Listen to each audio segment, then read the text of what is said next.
morning, Stitch Roadies. Long time no see. I am out here in the desert and exhausted. Can I just say I'm exhausted? We have been cleaning and organizing our van and how can I say this? Taking the next step on a new adventure, and we sold we're selling our tiny home in Tucson, Arizona to a nice couple from Washington, and we do all that transfer tomorrow. So by the time you see it, it will be done. By the time you see this video, it'll be all done.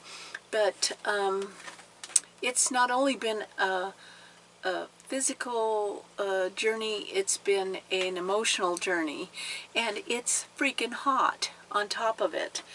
And so I haven't done a whole lot of stitching, but I have done some stitching. And I am looking forward to keeping my fingers crossed that one of my stops in the next week on the way home will be to the attic in Mesa, Arizona. And yeah, so it's what it is. But now we're out in the national forest, and let me tell you, I absolutely love Tucson, and I know that we'll be coming back here many more times. It's so beautiful and so diverse in its weather, its plants, its people. It's just a fun town, and I love it. But back to stitching. I have absolutely no haul yet, but that's coming. That's coming. Next video I'll be showing some haul, you better believe it. But I wanted to show you I got a finish on this trip. Oh yeah. Oh yes, I did. But coffee first, I finished it. It was a small one by Brenda Gervais, and I just love it. So when I get home, I'm going to make it into a pillow and put it in my coffee display. And this is the pattern.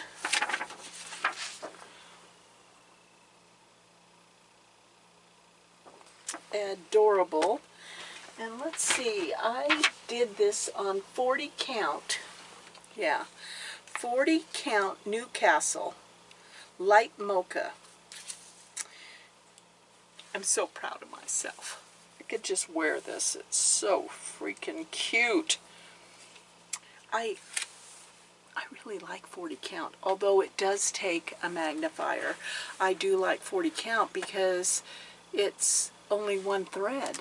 What's not to love about one thread? Yeah. So I got that done, and I decided that the next thing I was going to pick up was my Heartstring Samplery, What a Time to Be Alive, because it really is a time to be alive. And here's my latest antique discovery, which, oh, look at this. Do you see this? The reason I love this is that this particular fabric that I'm working with, picture this plus linen 32 count gingerbread, is for some reason the way it's woven is a little more difficult for me to see the holes, and so I have to constantly recheck. Normally 32 count is my go-to, and but I have to keep rechecking that I'm not off because of the way the weave is. And so I've been using a lot this Daylight table lamp that is battery charged, because it has this little flip protector to protect the magnifier from the sun.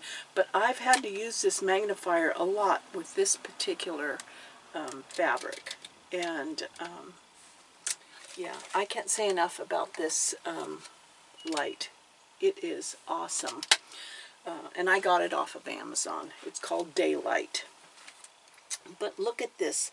Oh, and before I go on, so on this particular project, Heartstrings, What a Time to Be Alive, I am using Picture This Plus Linen 32 count gingerbread, which I love the modeling on that particular fabric. And then the thread I am using, I'm doing it, it's kind of interesting because the chart is charted where you could use a variety of threads, thread colors, but I really wanted mine to look like hers, which was that all that cream. And so I chose oatmeal, the Gentle Arts oatmeal, and I have it hanging on my Joseph's Workshop thread keep. But this is the thing I wanted to show you that I found in one of those antique stores. It's a table clamp, an old-fashioned, and it works perfectly on my stitch table in the van in Penny. But this is what it looks like. The quality of woodwork is so amazing when you find old antiques. And so the screws on this are like turned pegs that are, am I making myself say, like screws. So you screw in this, you turn this to make this go up and down so it can go higher. This is like a little barrel. And then there's a clamp right here that clamps onto a table with another wooden screw. And then the hoop is so awesome. It's nice, heavy, thick wood that I know won't damage or slip. And so here's where I've gotten to on that. But it's pretty darn amazing. It's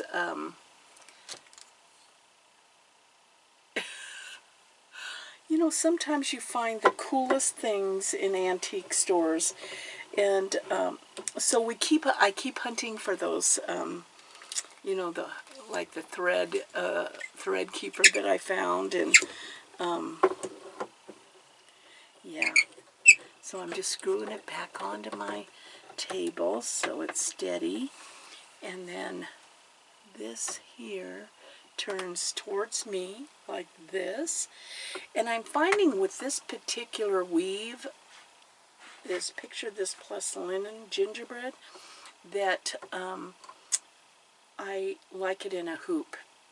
In hand, I'm constantly wondering where the hole is, but the hoop kind of keeps it taut, and I can see the squares better. But isn't that the coolest little hoop system?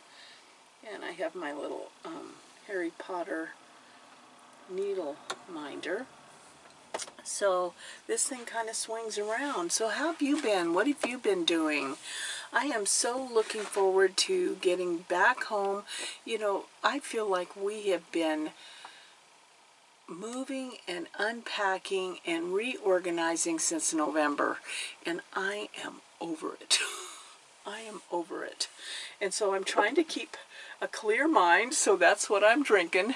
Clear Mind Dr. Brew Kombucha. This is Clear Mind rosemary, mint, sage, and green tea.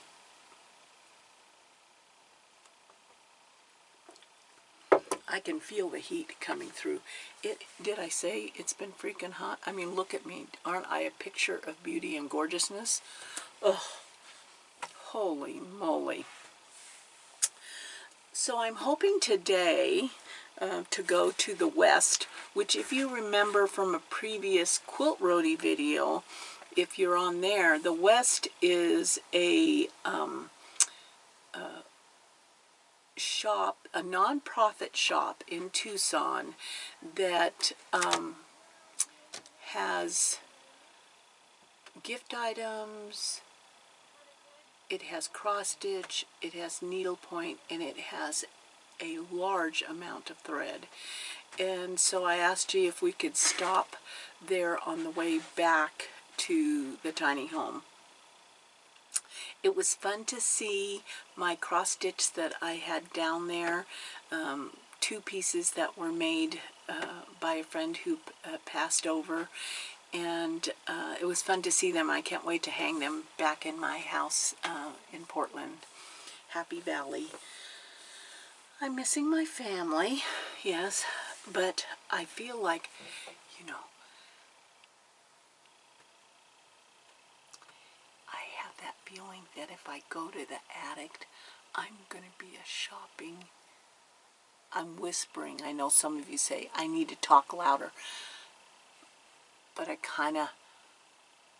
I'm going to shop. That's all I'm going to say. I'm going to shop. If I do get to the attic, I am going to shop.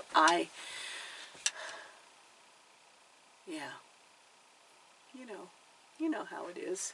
You get to a limit and then you have to let the steam off. And then, did you see the news of that ship off of Norway that's listing and getting the crew off? Sometimes, don't you feel like, oh, I should turn the sound off. Don't you feel like sometimes it's, your life feels that way, where they're airlifting. Oh, it's like so scary. And they're airlifting the crew off of this ship that had lost its motor, and now they're trying to figure out how to get that ship to not totally sink, even though it's like at this angle. Yeah.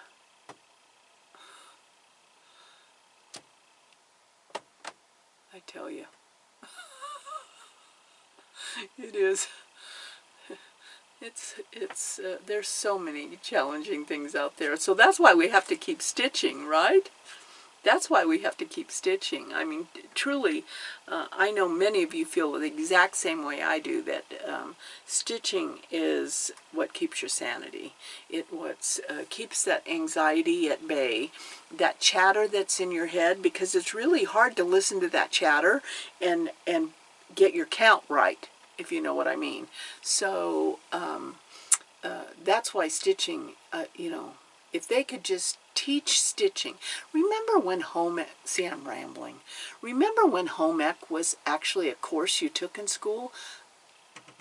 There was a reason. There was a reason, because all those life skills, you need those life skills to live life fully. You need to know how to be, even if you're not like designer creative, to just create for yourself. So the process so decreases your anxiety. And then when you finish something like this, did I show you this already? Yes, I did. But look at that. When I finished that last stitch,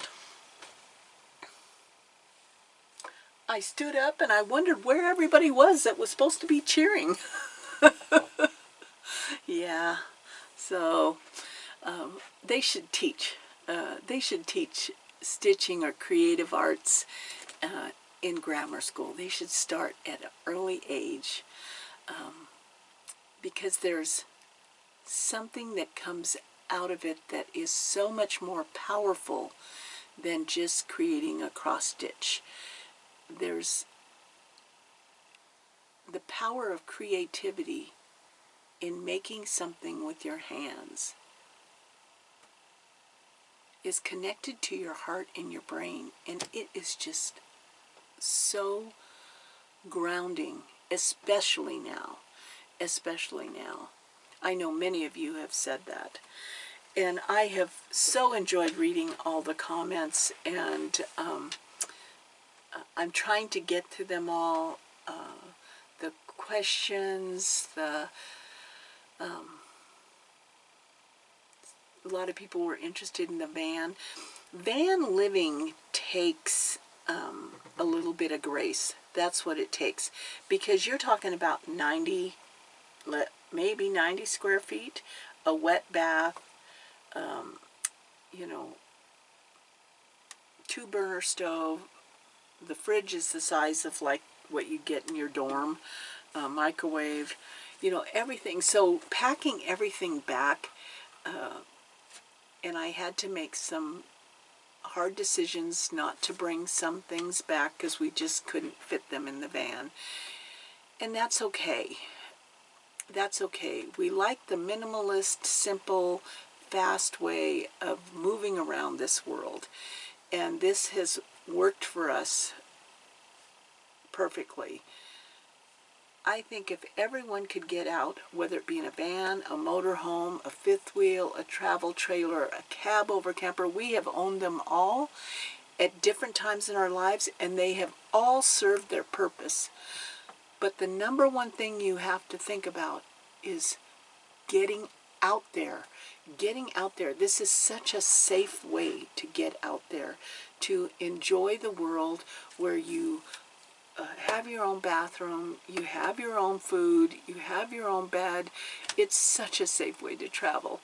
And you can stitch in there, you know, it's so fun. Well, I know this is a short one, but it's hot and I want to turn the fan back on, and I want to get down the road maybe and go to the west, and maybe, oh, a horse just went by. Look at that. Oh, and a mule. A guy is riding a mule. How cool is that? Well, I'm going to take some pictures for you. Talk to you later. Bye.